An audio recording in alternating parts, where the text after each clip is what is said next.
그때 채린이 눈물 가득 고여있는 눈으로 상혁을 바라보며 말했다. 사귀지 않겠냐고. 실현당한 사람들끼리 서로 위로하면서 사는 것이 어떠냐고. 채린은 아무 말 없이 애처로운 눈으로 자신을 바라보는 상혁이 앞에서 자신의 모든 서러움을 쏟아내었다. 준상이도 상혁이도 왜 유진이가 아니면 안 되는 것인지, 왜 유진이만 좋아하는 것인지 화가 나고 서러웠다. 죽고 싶을 만큼. 잠시 그렇게 서러운 눈물을 흘리던 채린이 자리에서 벌떡 일어나 밖으로 뛰쳐나갔다. 밖으로 뛰쳐나온 채린은 술기운에 비틀대며 정신없이 걸음을 옮겼다. 따라 나온 상혁이 채린을 붙잡았지만 소용없었다. 죽어버릴 거라며, 살고 싶지 않아 죽어버릴 거라며 차들이 쌩쌩 달리는 차도로 뛰어들었다. 다급해진 상혁이 채린을 잡기 위해 차도로 달려들었다. 여기저기서 클렉션이 울렸다. 하지만 개의치 않았다. 상혁은 자신의 마음이 채린과 다르지 않다는 것을 깨달았다. 민영이 아니라면 채린이 죽고 싶은 것처럼 상혁도 유진이 아니라면 죽고 싶었다. 상혁도 채린과 함께 차도에 털썩 주저앉았다. 상혁아, 나 너무 힘들어.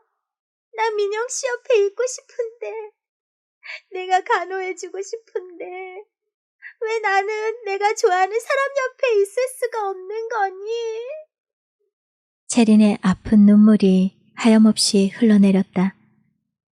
채린을 바라보고 있는 상혁의 눈가에도 아픈 눈물이 번졌다. 진숙에게 준상의 얘기를 전해 들은 유진의 어머니가 병원으로 유진을 찾아왔다. 믿을 수 없지만 가슴 시리게도 준상의 일은 분명히 현실에서의 일이었다. 어머니는 유진이가 걱정이었다. 다른 건 몰라도 유진이 병원에서 살다시피 하며 준상을 간호하는 일만큼은 해서는 안 된다고 생각했다. 결혼을 앞둔 상혁에게 몹쓸 짓을 하는 것이기에. 어머니의 눈가에 눈물이 번졌다. 유진이 너무 안쓰러웠다. 어머니를 바라보는 유진의 가슴도 미어졌다.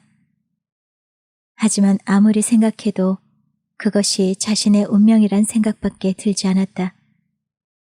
같은 사람을 2번이나 사랑한 것도, 준상이 자신 때문에 의식을 잃고 누워있는 것도 모두 운명이라는 생각이 들었다. 그런 그를 외면하는 것은 준상이를 2번 죽이는 것이기에 도저히 그를 떠날 수 없다고 설득했다. 유진은 아무것도 생각하고 싶지 않았다. 준상이 살아나는 거 그것만 생각하고 싶었다. 준상이 자신을 사랑하지 않아도 되고 아무것도 기억하지 않아도 괜찮았다. 그냥 살아있어주면 그것으로 충분했다. 엄마, 나 벌 받을 거라고 했지? 나 그냥 그 벌 다 받을래. 유진은 안타깝게 자신을 바라보고 있는 어머니에게 깊은 신음을 토해내듯 힘겹게 얘기했다. 유진의 손을 잡고 있던 어머니가 자리에서 일어났다. 답답한 마음을 한숨에 섞어 크게 심호흡을 한 어머니는 눈물을 훔치며 무거운 걸음을 돌렸다. 검은색 선글라스를 낀 낯선 여인이 거의 부딪힐 듯 자신을 스쳐가는 것도 의식하지 못할 만큼 가슴이 저려왔다. 병실을 다시 찾은 강미의 표정이 지난번보다는 많이 따뜻해져 있었다.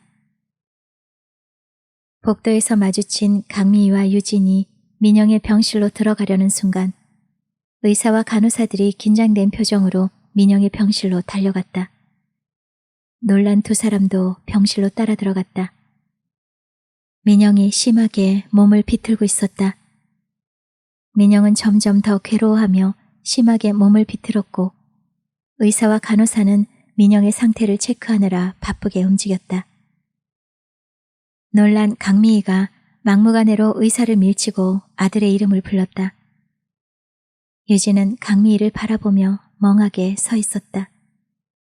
두려워서 다가설 수가 없었다. 그때 간호사가 유진을 돌아보며 말했다. 보호자 외에는 나가 있어야 한다고. 유진은 괴로워하는 민영의 모습을 뒤로하고 병실 밖으로 나왔다.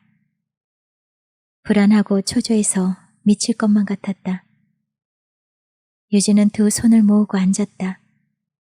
그 누군가, 아니 하나님이 있다면 이 순간에 기적을 보여주어야 마땅하다는 생각이 들었다. 하느님, 살려주세요. 제발 살려주세요. 의식이 전혀 없던 민영이 고통스럽게 뒤척이는 것이 의식이 돌아오기 위한 과정이라면 멈추게 하지 말라고. 의식의 끈을 놓지 않도록 해달라고.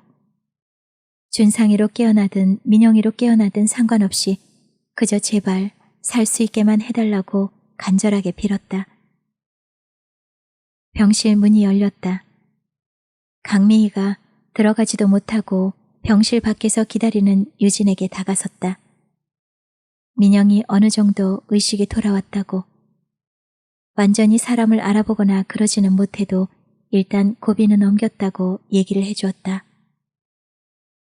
유진의 눈에 눈물이 핑 돌았다. 살아있다는 것만으로 충분했다.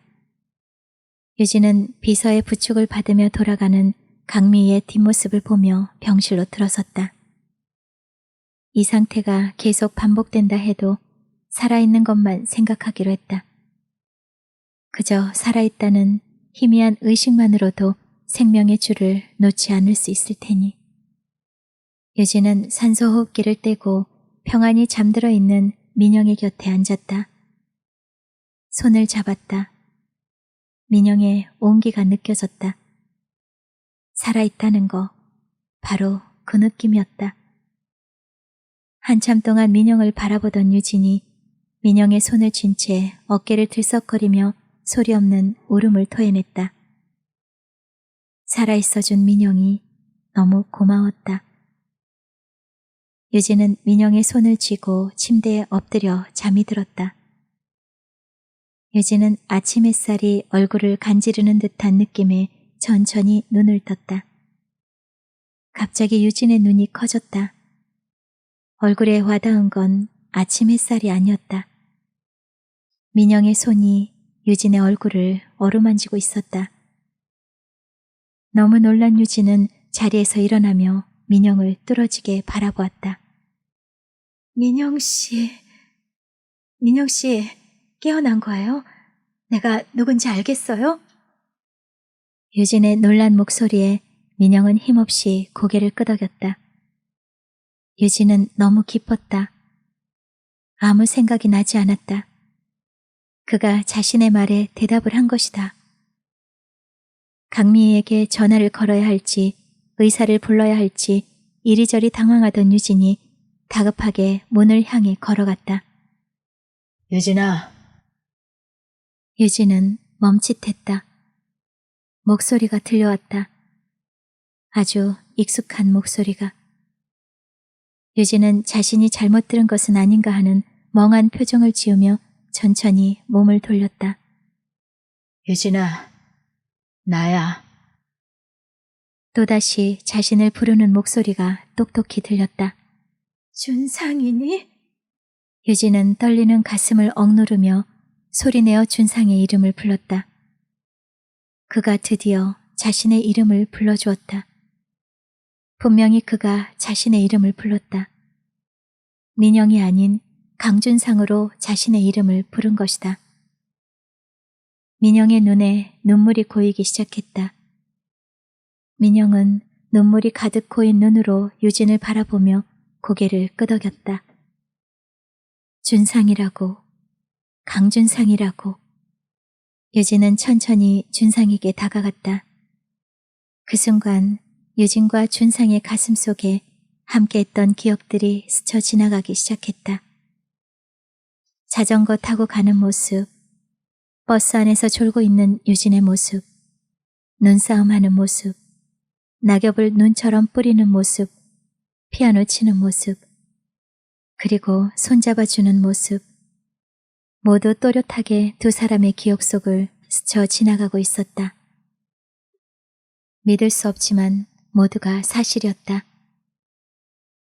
유진은 떨리는 가슴을 진정시키고 두 눈 가득 눈물을 담고 자신을 바라보는 준상의 가슴에 얼굴을 묻었다. 정말 모두가 사실이었다. 준상이도 살아있는 것도 모두가 사실이었다. 제비꽃.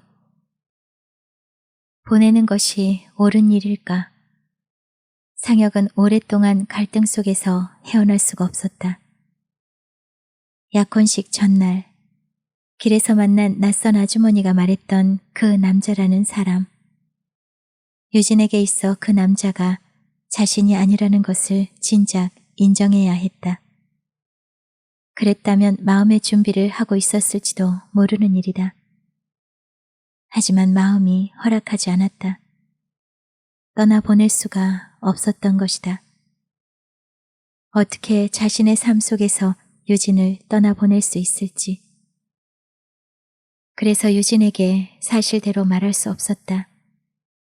민영이 준상이라는 사실을 말하고 싶지 않았다. 유진이 그냥 모르고 살길 바랐다. 보내기 싫었다. 보낼 수가 없었다. 상혁은 준상이 기억을 찾았다는 말을 듣고 병원을 찾았다. 자신이 직접 눈으로 확인하고 싶었다. 유진과 준상의 다정한 모습을 보고 싶진 않았지만 그래야만 떠나보낼 수 있을 것 같았다. 두 사람의 다정한 모습, 서로 사랑하는 사람들의 환한 모습을 보는 순간 상혁은 자신의 마음을 접기로 했다. 10년 전 준상이가 떠나버린 후로는 그렇게 행복해하는 유진의 모습을 본 적이 없었다. 결국 자신이 유진에게 가졌던 마음은 집착이 되고 말았다. 다른 사람한테 보내는 것이 싫어서 의심하고 상처 주고 그리고 그것을 지금껏 사랑이라고 믿고 있었던 것이다. 병원 밖에서 서성이던 상혁은 짐을 챙겨 병원으로 들어가려는 유진을 불러 세웠다. 웃으면서 보낼 수는 없지만 사랑이라고 믿었던 집착을 도려내기 위해서라도 마음 편하게 보내줘야만 할 것 같았다. 하지만 누가 뭐라 해도 상혁에겐 유진에 대한 자신의 마음은 집착이 아닌 사랑이었다. 상혁에게 있어 유진이 첫사랑이었다는 사실만은 변함이 없을 것이다. 영원히. 상혁은 민영이 준상이었다는 것을 유진에게 말하지 않은 것을 후회하지 않기로 했다. 만약에 똑같은 상황이 또 온다고 해도 상혁은 절대로 말하지 않을 것이다. 유진이 자신의 첫사랑이었기에 아무리 애를 써도 떠나보내기 힘든 그런 사랑이었으므로. 상혁을 바라보는 유진의 두 눈에서 하염없는 눈물이 흘러내렸다. 뼛속 깊이 차갑게 흐르는 듯 했다. 너 보내줄게. 너한테서 준상일 2번 잃게 할 순 없어. 그 세월, 준상이를 잃고 헤매던 그 많은 세월을 또다시 겪게 할 수는 없었다. 아무 말 없이 눈물만 흘리던 유진이 상혁을 아프게 바라보았다. 무슨 말인가를 해야만 할 것 같았다. 보내줘서 고맙다든지 아니면 이해해줘서 고맙다든지 하지만 그런 말을 할 수가 없었다. 나 벌 받을 거야. 너한테 이렇게 상처 줘서 나 벌 받을 거야. 결국 유진은 스스로를 판결하는 것으로 상혁의 마음을 달래야 했다. 하지만 유진의 그 말이 상혁의 가슴을 더 아프게 만들었다. 보내줘야 한다는 사실보다 유진이 슬프게 우는 것이 더 싫었다. 정말 그게 더 아팠다. 하염없이 눈물을 흘리는 유진을 바라보고 있는 상혁의 마음은 허무하게 무너져 내렸다. 참 재미있는 일이다. 준상이는 유진에 대한 기억을 찾으려고 노력하고 자신은 이제 유진에 대한 기억을 지우려고 노력해야 한다니. 상혁은 자신을 바라보는 유진의 시선을 피하며 계속해서 말을 이었다. 잘 견딜 수 있을지 모르지만 노력할 거라고. 밤늦게 전화하고 찾아가고 손을 내밀어도 절대 받아주지 말라고. 다정하게 웃지도 말고 눈물도 보이지 말라고. 상혁은 잠시 말을 멈췄다. 이미 목까지 차오른 슬픔이 더 이상 말을 할 수 없게 만들었다. 참을 수 없는 듯 상혁이 자리에서 일어섰다.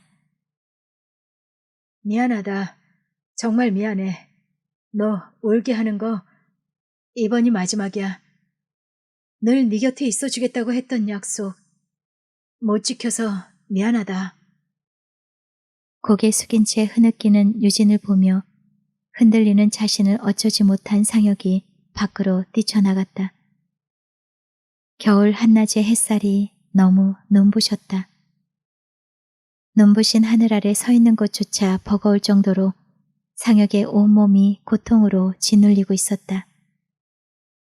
이것이 마지막이다. 다시는 유진을 볼 수 없을 테니까.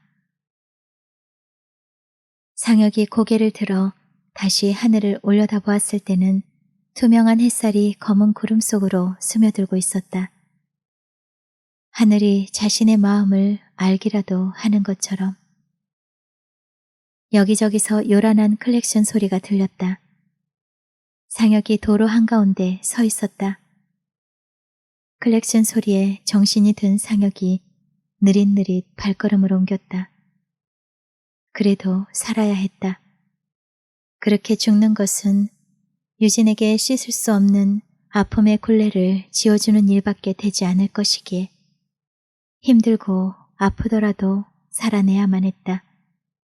유진이를 위해서도. 눈물인지 웃음인지 알 수 없는 그 무엇이 상혁의 입가에 번지기 시작했다. 너를 처음 만났을 때 너는 작은 소녀였고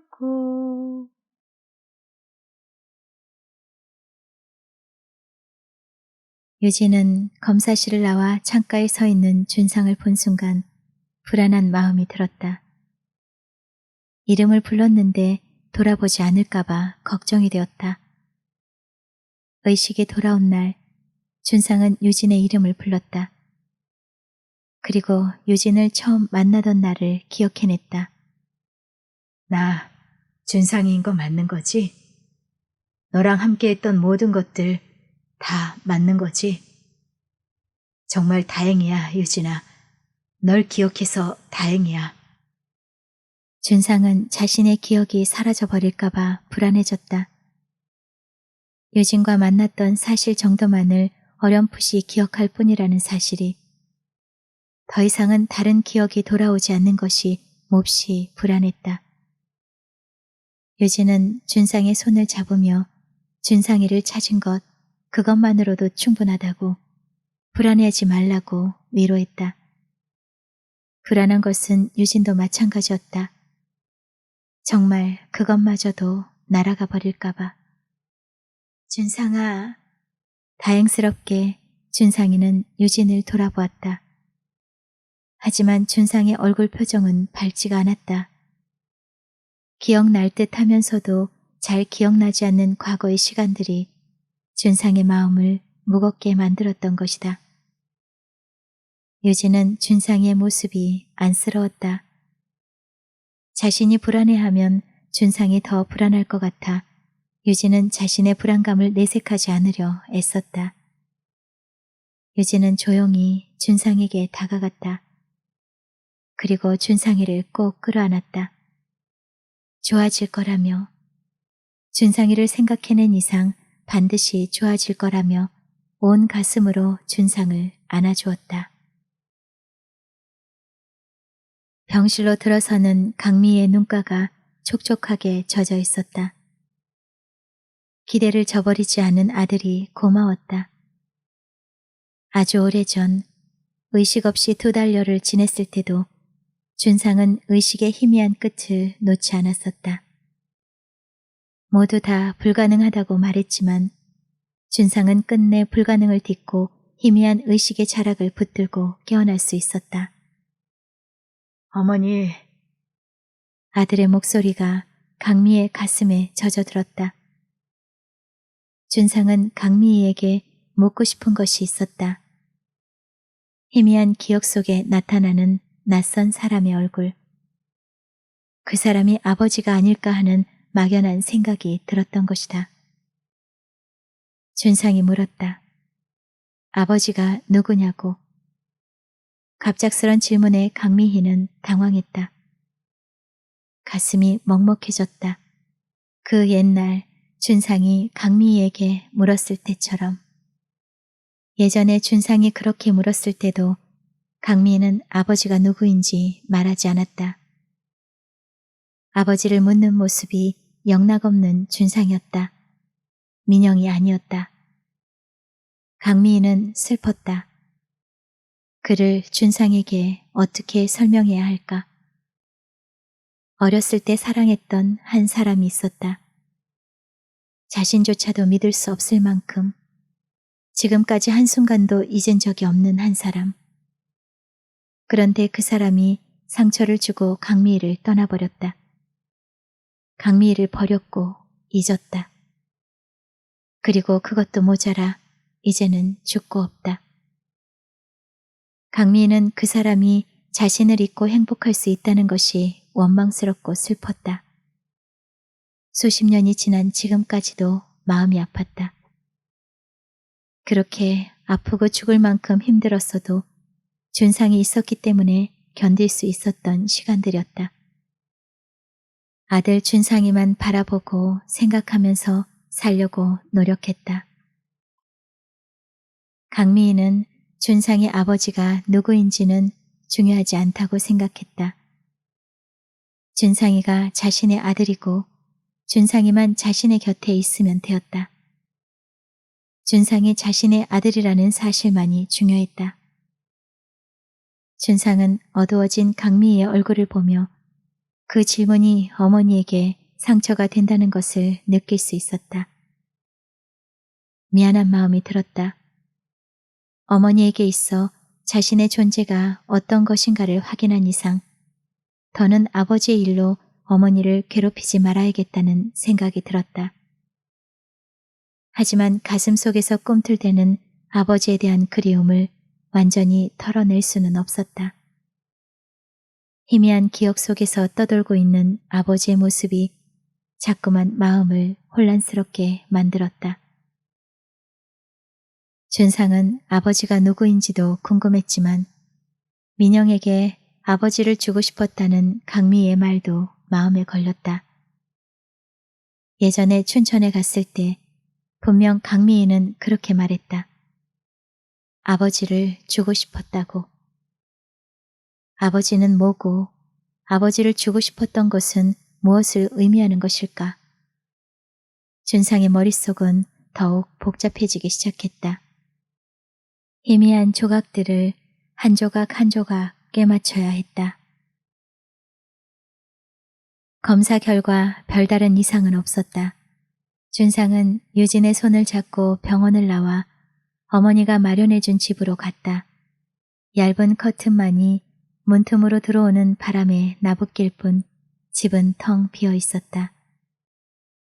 준상은 유진과 함께 집을 둘러보았다. 사실 이민영으로 살 때는 집 같은 것이 필요하다고 생각하지 않았는데 준상이는 달랐다. 집이 생기니까 기분이 좋았다.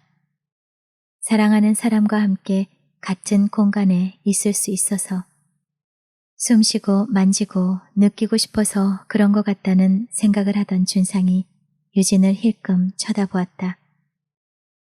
유진은 지금 자신과는 다른 생각을 하고 있는 듯 했다. 전문가답게 텅 빈 집을 무엇으로 채울지를 생각하는 듯 했다. 이대로도 좋은데. 준상은 사랑하는 사람에게는 서로의 마음이 제일 좋은 집이라고 말하던 유진의 말을 떠올렸다. 준상은 텅 빈 집에 두 사람만 있는 것이 너무 좋았다. 사랑하는 사람과 함께 있다는 것이 행복했다. 아무것도 없으면 어때? 마음이 있는데.